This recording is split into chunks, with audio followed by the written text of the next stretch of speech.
আসসালামু আলাইকুম সবাইকে। এখানে আমরা দেখতে পাচ্ছি সুন্দর একটি দেশি ষাঁড় গরু।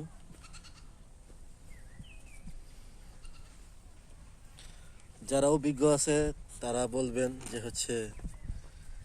এই ষাঁড় গরুটির ওজন কতটুকু হতে পারে।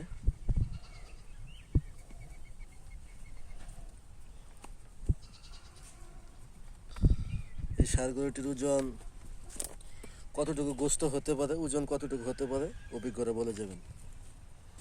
দেখি কার কতটুকু আইডিয়া এবং কে কতটুকু অভিজ্ঞ